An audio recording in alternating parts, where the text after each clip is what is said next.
Welcome back to the 59th episode of the BatChums podcast.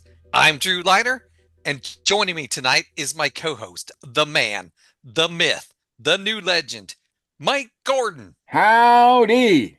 Still, I think I got Drew, I think I got a frog in my throat. I don't like.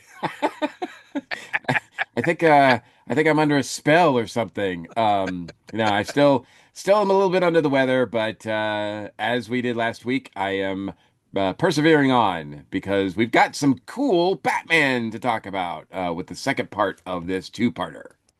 I wonder if Aunt Hilda has any potions that help you with your cold. I don't think Aunt Hilda has potions that do anything.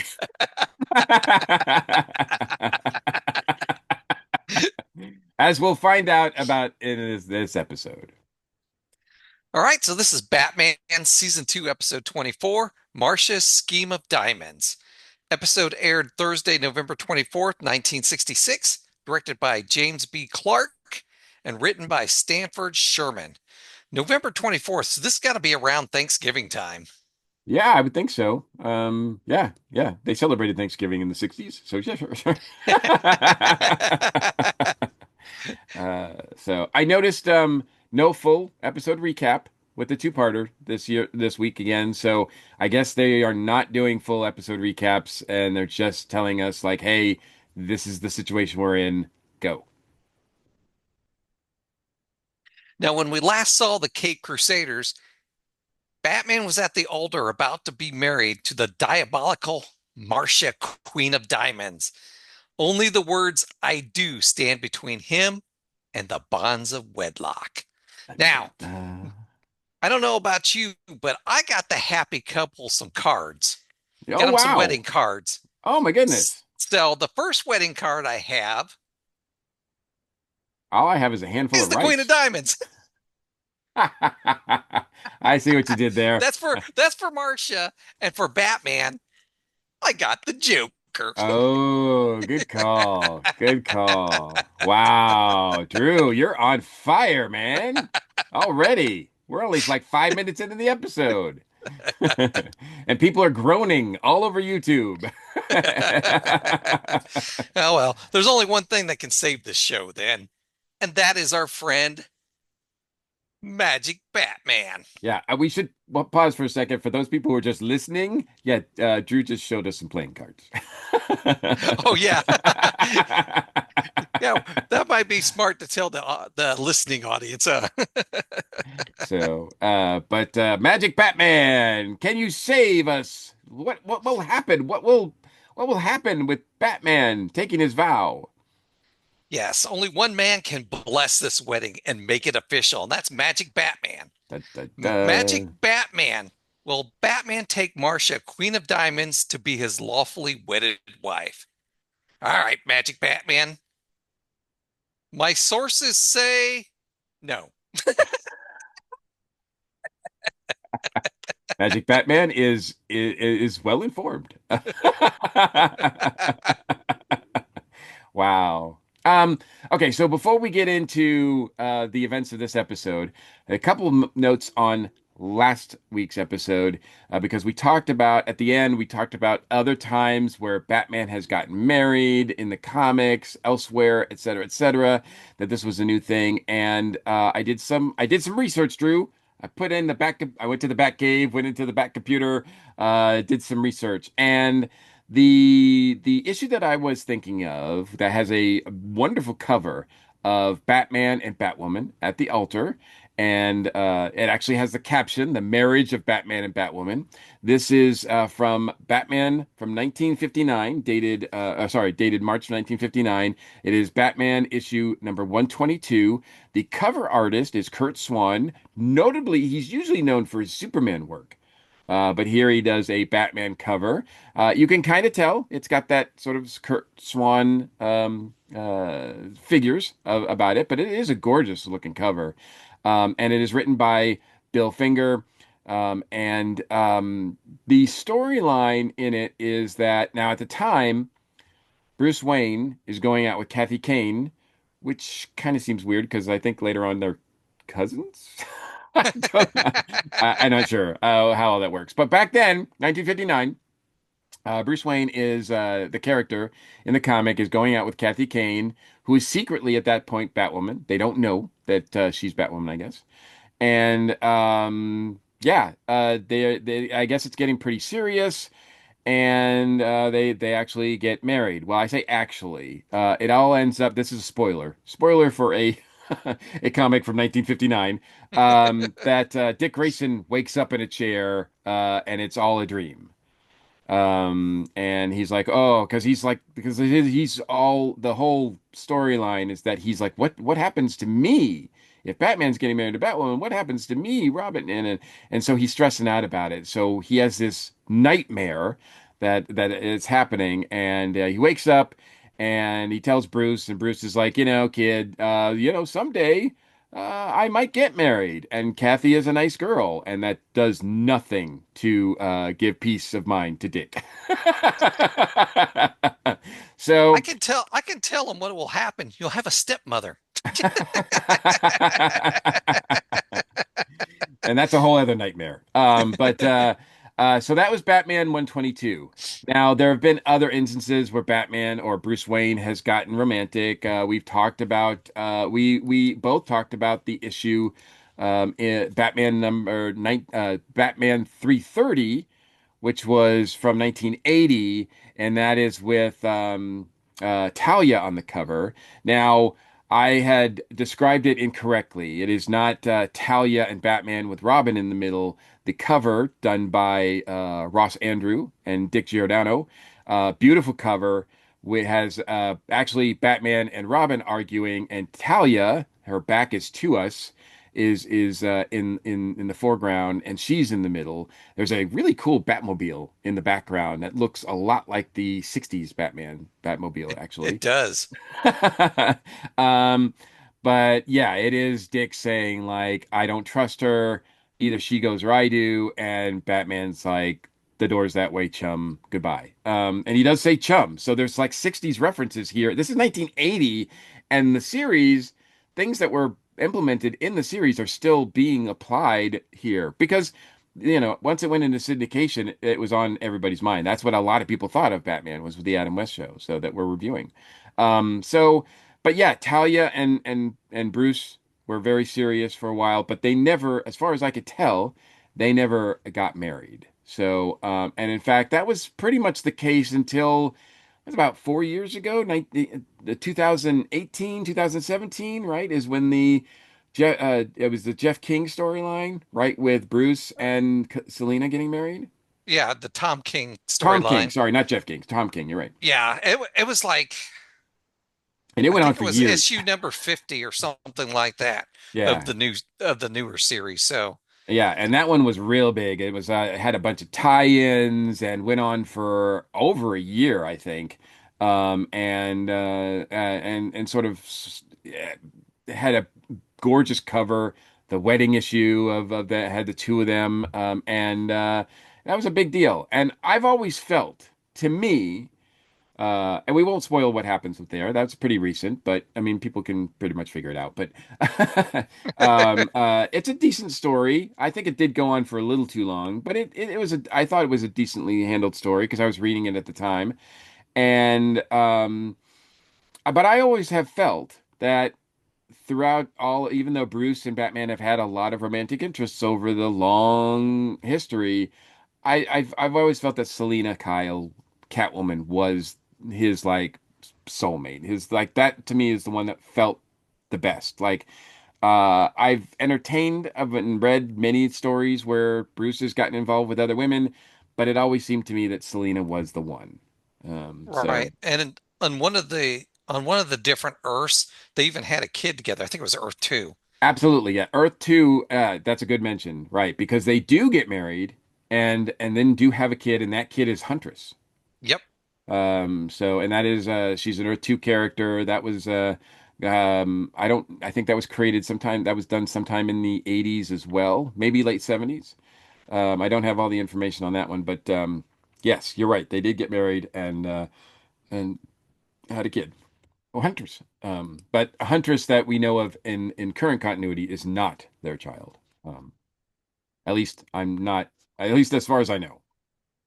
But anyway, so that's a brief sort of synopsis of all of the ins and outs. So let's get back to 1966, and Batman is on the altar, and will he say I do? Drew, let us know. All right. Batman is repeating, I, and the minister tells him to say, I do. Suddenly, Alfred shouts, Stop the wedding! Walking with walking in with a black veiled Mrs. Cooper. The minister tells Alfred that this is no time for pranks. They are in the midst of a se- this is they are in the midst of a sacred ceremony. Alfred assures the minister that this is no prank. Alfred poses as a lawyer from England and presents his card to the minister, Marsha, and Batman. Alfred states that his client, identified as Miss Henrietta Till Tilliston, or rather Mrs. Batman, has been married to Batman for the past 7 years. Uh, Alfred provides a fake wedding certificate thanks to the Bat computer as proof of the existing marriage. The minister conducting the ceremony is unwilling to marry a bigamist and refuses to continue. a bat Alfred bigamist. adds to Alfred adds to the disruption by informing Marsha that his client is suing her for $1 million for alienation of the husband's affections. A furious Marsha, realizing her plan has been foiled, exits the chapel. Batman thanks Alfred and Aunt Harriet for their quick thinking and clever plan. My understanding is that Alan Napier, who played Alfred, was very excited by this whole sequence of events. Because he rarely gets to, do his thing, and do much more than just yes sir, no sir, answer the bat phone. Last episode or last story, as we talked about, he single-handedly almost took down the Joker. Here, he gets to save the day again, and he brings Aunt Harriet with him, which is great. But he did appreciate being this opportunity to play this lawyer. Apparently, he put in some references to some towns that he was familiar with in England, and then got really like popular. That were really popular in England. Like a lot of the towns were really excited that they were mentioned on the Batman show. And in fact, he said he would get calls like late at night from people like old friends or relatives that were really excited, saying like, "Oh, you said our name, like that's really cool." So he really appreciated that. He didn't realize that the show was that popular, that he would get that he would get recognized or shout outs from people in England. They were so excited about it. So that was a kind of a cool thing. That information was provided by the official Bat book, by the way. Um, and very cool. So, but I did think, Drew, that it was cool that Alfred and Mrs. Cooper got to save the day here. Like that was pretty cool. I don't think we've ever seen that before. Yeah, I don't think so either. So I thought that was pretty cool, and I liked seeing them save the day. Yeah, and especially Aunt Harriet. She seemed to be so tickled to be helping. And she was really selling that. And that scene where Batman, thanks her specifically was very cool. And then he turns to Alfred and is like, Alfred, did you say your name was? I need to see you in the Batmobile. And Alfred's like, I've always wanted to have a ride. And then they peace out, and Harriet's like, I guess I'm gonna have to get a cab.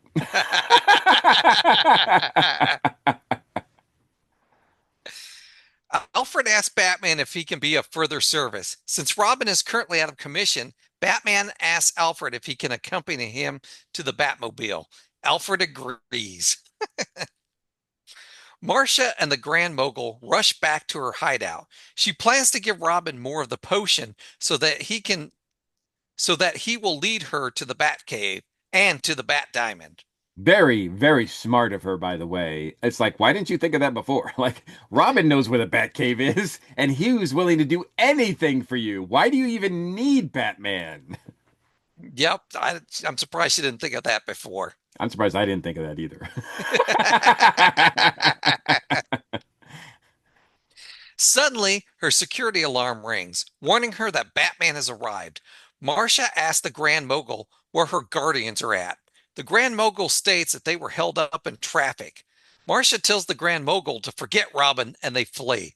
Yeah, this is I this is laughed at this because how can Batman get there so quick, but her guardians can't?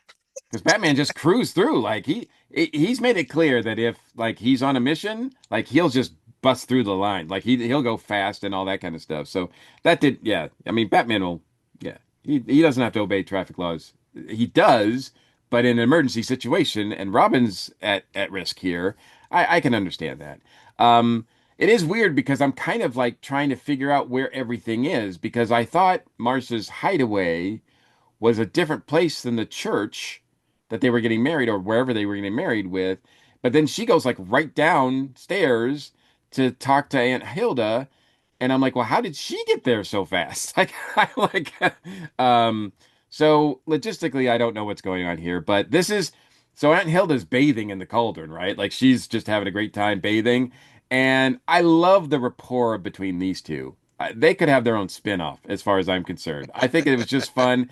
I think it's reminiscent of when Carolyn Jones was playing Morticia Adams, and Grandmama was always like in the kitchen or at the cauldron, like making spells and doing stuff, and they kind of had a similar rapport. So it was very similar in tone, but it worked for me.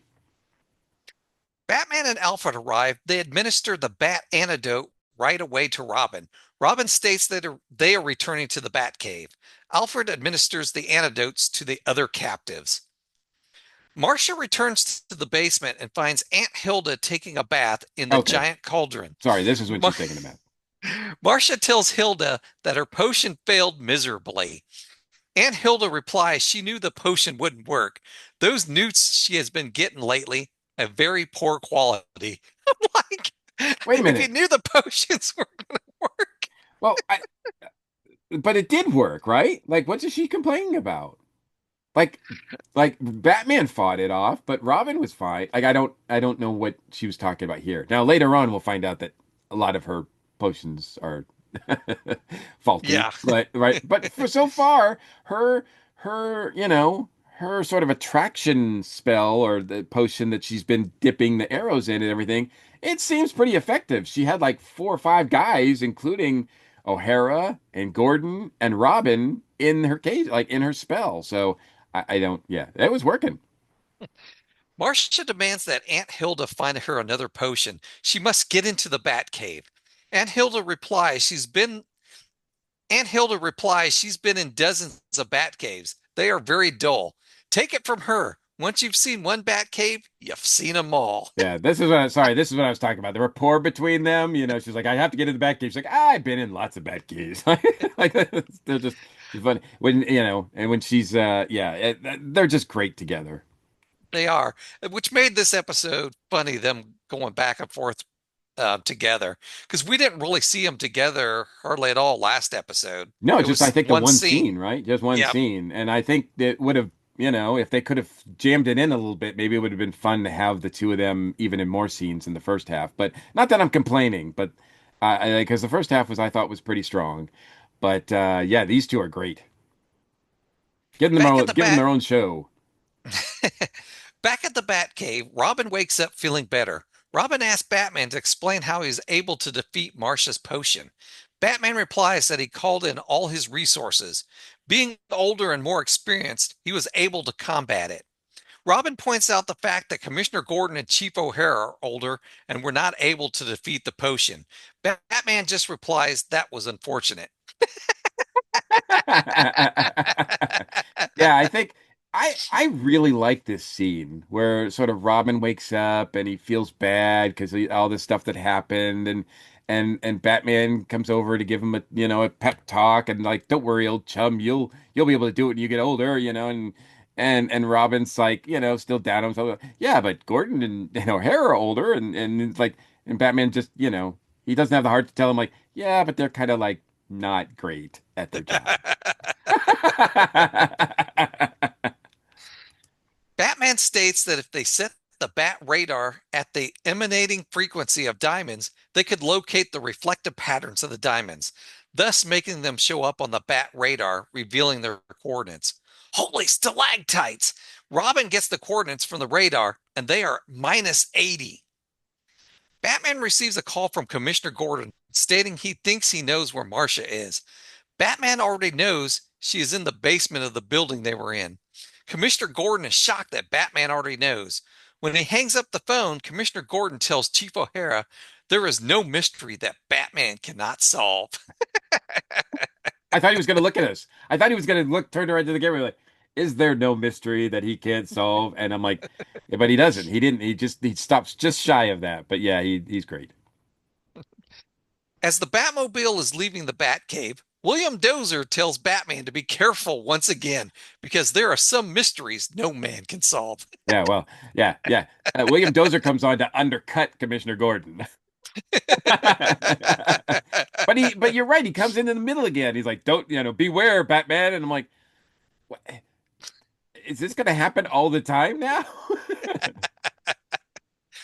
Bat, holy invisible voice, Batman. God's speaking directly to us now. Back at police headquarters, Alfred has a weird conversation with Commissioner Gordon and Chief O'Hara about them having to call their wives and explain where they have been. Commissioner Gordon explains to Alfred that experience with women and experience with wives are two vastly different things. Chief O'Hara says, "Amen to that." Alfred excuses himself so he can return to his duties at Wayne Manor. That was such a weird scene Very weird scene. and unnecessary. I mean, we do find out that Alfred has never been married, but I think we kind of suspected that, in the Joker episode when he was talking to his brother and he's like, "Yeah, give that dancer, hello for me." And I'm like, "Whoa, what is Alfred doing in his spare time here?" But yeah, just very very strange. But yes, Alfred has never been married, and yeah, I guess it is different being married and not. Holy trolls and goblins. Batman and Robin arrive at Aunt Hilda's basement. Aunt Hilda tosses a potion on them, trying to turn them into mice. The potion fails. Yeah, that's what it splashes them on. The Now let me get this straight. So in the Batcave, Batman and Robin were using the Bat computer and the radar to determine to try to figure out where the hideout was that they'd already been to. Well, they were trying to find the hideout because they knew where the hideout was. Remember, Marsha fled. So they were trying to locate where she was at. She just went to the basement. Yeah, she just went to her hideout. Uh, you would think they would explore the rest of the villain lair before they'd leave, Yeah, but okay. apparently not. They had to go all the way back to the Batcave. It is. And well, maybe he did that because Robin was still under the weather. Okay. Because he All right. did say Robin needed to rest. Yeah, that's true. That's true. So, Okay, we'll give him but we'll give him a pat. Hey, look, it's Batman. Who am I to question Batman? Marcia claps her hands. The Grand Mogul and her guards appear out of the cauldron. Cauldron of Creeps comes out like that. That was pretty cool. You were wondering why she has such a big cauldron? This is why, Drew. Robin states a cauldron of creeps. Batman replies, "Well put, Robin." A It was well fight put. ensues. It was Yeah, it put. was. That's the cover of a comic right there. Cauldron of Creeps. Yep. During the fight, Aunt Hilda tries to throw another potion on Batman and a second on Robin. Both fail. This is Aunt Hilda can't seem to figure out what is wrong. This is so funny. Like they're fighting, then we get a fight scene like we've gotten many times. I did think that this was a decent fight scene, although I liked the one in the first part better. But the one thing about this one that I loved is that while they're fighting, Aunt Hilda's trying to splash them with potions all the way through. Like, fight. They're probably fighting and wondering why they keep getting hit with liquid. Like, what the heck, lady?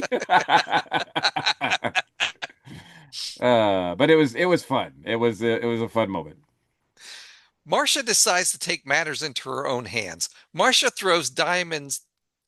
Marsha throws diamond dosing gas. Batman and Robin fall unconscious. Yeah, that was Aunt pretty cool. Hilda throws another potion on them that is supposed to turn them into toads. That's right. That's right. That's yeah. I'm like, wow, Marsha has some power. She's like, I'll just do this myself. Boom! That was pretty cool of her. Marsha and the Grand Mogul show up at police headquarters with toads wearing Batman and Robin costumes. The Bat Toad confirms he is Batman by speaking. Holy, holy hors d'oeuvres! Robin wants to keep them. Robin wants to keep. Jesus. I got myself laughing too much. Robin wants them to keep the cat from eating them. Yeah, I have to ask you this, Drew. So so they come in and they take the thing off the cage and it shows Batman and Robin as toads, right? Like what was your thinking then? Like you're like, oh my God, this is I was like, this is cool. Like this is like wow. Were you impressed by this? Was like this were you I totally was buying this? I was surprised that the potion worked. It's like I was like, the potion worked. How are they going to get out of this? And then it didn't. It didn't surprise me that much. What happens next? Yeah, yeah. I should note here too that Marcia's cat is named Circe, who many people know as she is the Greek sorceress who changed Ulysses into his men, him and his men into animals. So she's known for transformative powers like changing people into frogs, that kind of thing. But Circe is also a Wonder Woman villain, and Yes, she's been prominently featured in the comics for decades now. a Yeah, long time. Now, have you read Absolute Wonder Woman yet? I have not. Okay, I'm not going to spoil anything, but they do an interesting take on Cersei in Ah, Absolute Wonder Woman. that's So, interesting. I'm which gonna have to take does she turn everybody into toads? she probably could. But no, I was totally blown away with this because I didn't remember this at all. And I'd seen this episode before. I remembered that, Carolyn Jones played Marsha Queen of Diamonds. I'd remembered some of this episode before, and I'm like, how is it possible that I could forget that Batman and Robin were turned into toads? Like that is something that would be in the top 10 moments of the show, right? Like that would be amazing. Like, and we've only got like 3 or 4 minutes left. I'm looking at the clock going, how are they going to get out of this? Is this a three-parter? Well, tell us, Drew, how they get out of it. Suddenly, Batman and Robin appear at the window. Wah, Batman wah. reveals that the Grand Mogul was using his skills as a ventriloquist to deceive them both. With the Grand Mogul being a ventriloquist, we should have had a Scarface episode. Oh, wow, I didn't even think about that. Wow, that's another tie-in. But yeah, I didn't know Woody Strode had that kind of power. But talent. I knew he was a talented actor, but I didn't know he could do that. But anyway, as soon as they were revealed from behind the curtain, I was like, oh, like that really took the wind out of my sail because I was really excited about the whole idea of them being toads. Furthermore, Batman explains how they got out of their cell. Thanks to the extraordinary transmitting powers of the Bat Diamond, they were able to perform some long distance computations in the Batcave. Robin adds they converted the bars of the prison cell to a radio. Yeah, wow, wow, wow, whatever. Batman further explains that the tumbler on the lock only had 3,724,521 possible combinations. Child's play for the Bat computer. I'm impressed that you wrote that down, especially since you probably had to stop it, play it, stop it, play it, rewind, stop it, play it to get that Yes, I number did. down. You know, Drew, just as a friend, I'm telling you, it would just be easier to put on the closed captions and just pause it. Save yourself a little bit of work, but you do if you. I could if I could figure out how to do that watching it on my computer, I haven't figured it out yet. Gotcha, gotcha. Oh yeah, that might be kind of difficult. Yeah, I was thinking because I'm watching it on the TV. By the way, this is the last episode on the disc for of that certain disc. So now I'm going to go into a whole new disc of Batman Adventures.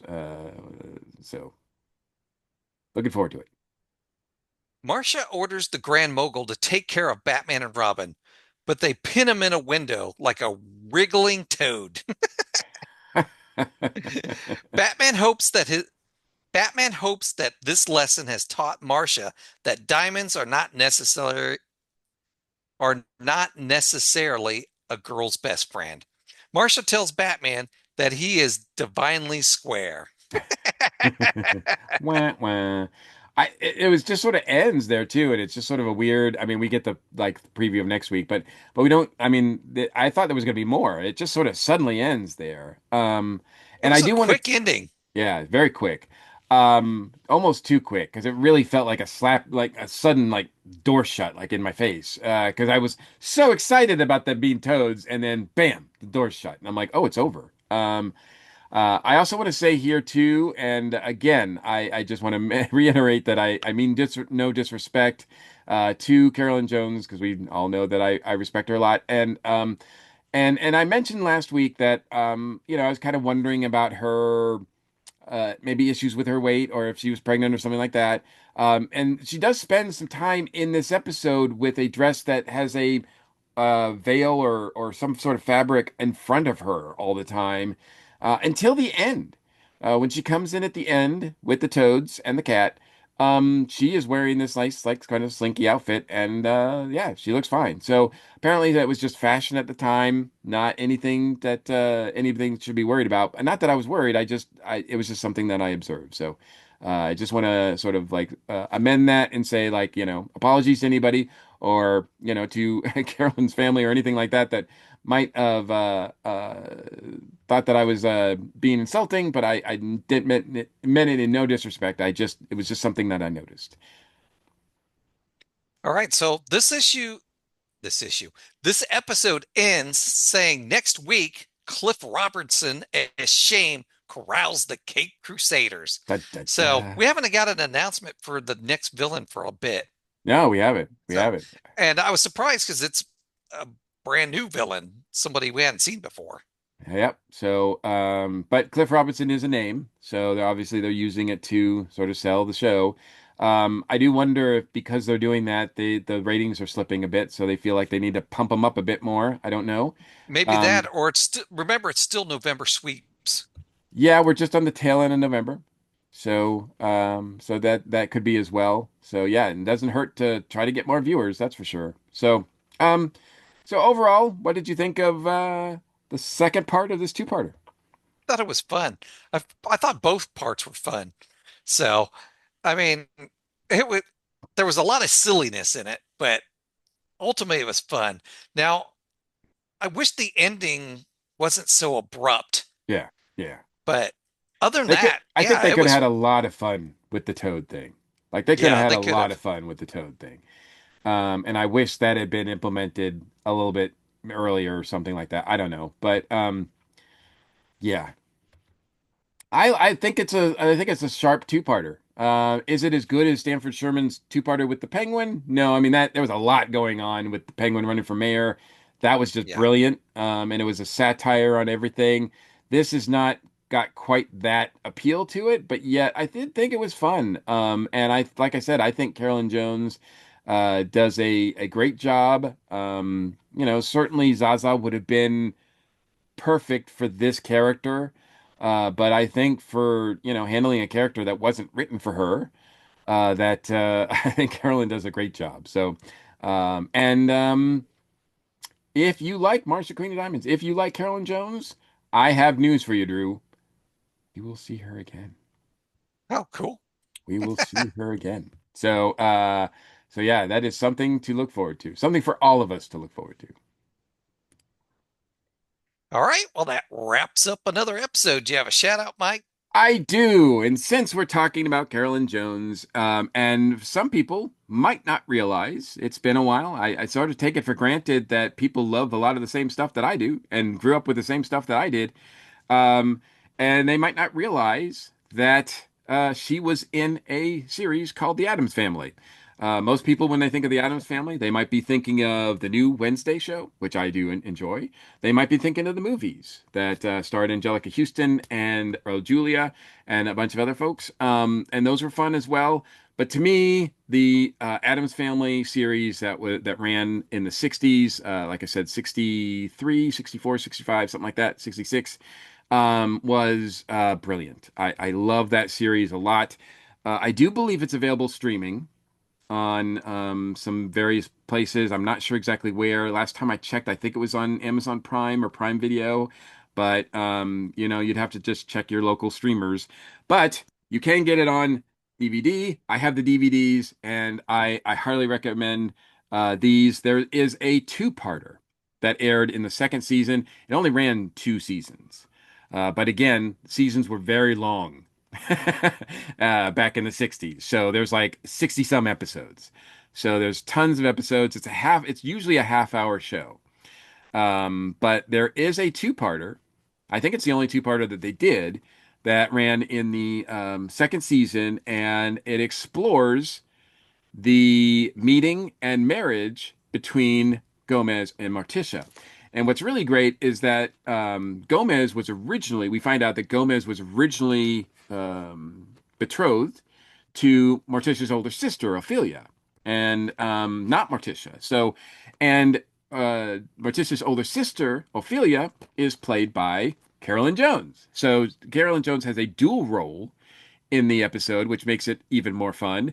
And what's even amazing is that Morticia and Ophelia's mother is played by Margaret Hamilton, who is like the original witch. I mean, we're talking like if we're talking witches, like it starts with Margaret Hamilton from The Wizard of Oz. So she has a great part in the two-parter as well. So if you don't watch any of the other series, I recommend checking out Morticia's Romance Part 1 and 2 from the second season if you can find it. It's a great two-parter, and I love that show a lot. Are you familiar with the Addams Family? Did you watch it? Oh yeah, I've seen the old show, I've seen the movies, I've seen the Wednesday show. Now I don't know if season two's out of Wednesday yet, but I've seen Not season yet. one. No, it's coming this summer. So I'm looking Okay. forward. Yeah, I'm looking forward to that. Yeah, The Addams Family and Batman are two of my favorite shows of all time. There are two other shows from the mid '60s that are also my favorite shows of all time. And you know what? I'm just going to leave that as a mystery as to what those two might be. Well, I'm betting Doctor Who's one of them. The other one's Star Trek. Ooh, I'm sorry. I didn't count. You know what? I didn't count Doctor Who because I was thinking of American shows.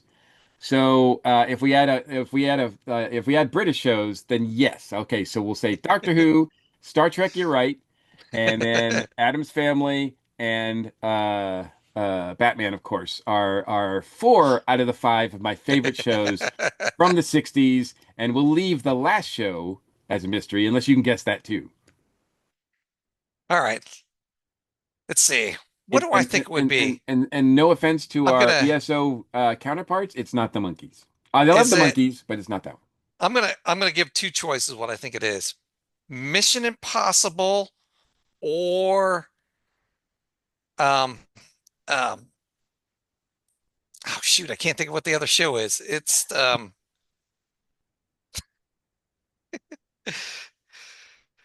I can only think of Man from Uncle, but I don't think that's it. I think it's uh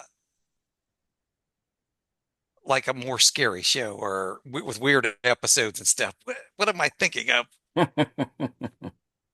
Well, if you're thinking of the Twilight Zone, Yes, Twilight Zone. you That's would what I be was gonna guess. you would be correct. The Twilight Zone, I think, is probably I would dare say it's the one of the greatest shows of all time, and also one of my favorite. There's another show that I love too from the '60s that I put up there too, and that is Get Smart. So I those, but it is weird how the 60s, that mid 60s era of all this television, to me is just so rich and golden. I mean, I know we live in a great age of television now where streaming, there's a lot of great TV and in some ways it's never been better. But man, I look back at those shows and I'm not even like I wasn't even born and watching these when they came out. You know, it was only later that I saw a lot of these in syndication.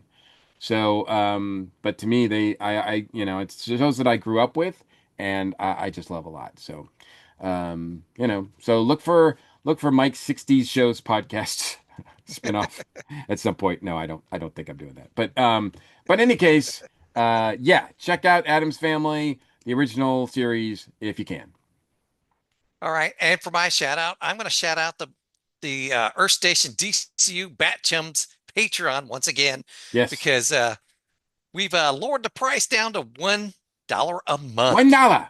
One One dollar. dollar. Because things are tough all over, really. We've decided that, you know what? We'll take whatever support we can get. We appreciate you so much. And yes, $1 guarantees that you will get the episodes, the special content that we are providing for Cape Crusader, as well as anything else that we are doing in the future, which we do have plans to do other stuff in the future. So, and if you're a comic book fan, Cletus and on the Earth Station DCU part, we are reviewing Jeff Johns' Green Lantern run. Hmm. Well, okay. which which Cletus and I are big Green Lantern fans, and that's Cletus started reading comics with Jeff Johns' Green Lantern run. So Mm. that got him. That's what got him into comics, and I really love that run. So we're doing a deep dive on it. So like how we go through these Batman episodes, we're going through the comics like that. I do a whole deep review, Deep review dive. of what's going on in the comics. And the episodes aren't the longest, but because it's comics, but they average about between 10 and 15 minutes. Sometimes maybe it might go a little longer, 20 minutes if you really dig deep into stuff or we go off on a tangent. That's happened before. See, that's never happened with us. Yeah, that's never happened with us. No, no, we're right and focused on target all the time, Drew. So, but yeah, go on there and check out some of our stuff. Thank you. There's a 7 day free trial. So if you want to check it out without having to pay anything, you can do that too. So, We do but appreciate we any do support that you appreciate, guys can give us. We appreciate a lot. yes, we do. All right, you ready to get out of here, Bat? Oh, wait a minute. I forgot to tell people how they can comment on us. If you'd like to comment on anything we've talked about tonight, you can reach us at our feedback line 317-455-8411. Leave us a message, text us, or you can email us at batchumspodcast@gmail.com. A lot of ways to get a hold of us if you want. All right. Are you ready to get out of here, Batchum? BatChums is ready to move out, darling. Instead of using the Batmobile, maybe we should use a potion to get out of here this week. Not one of Van Hilda's. Atomic batteries to power, turbines to speed. Thanks for joining us, and we'll see you next week. Same bat time, same bat channel. Don't worry, the shame is yet to come.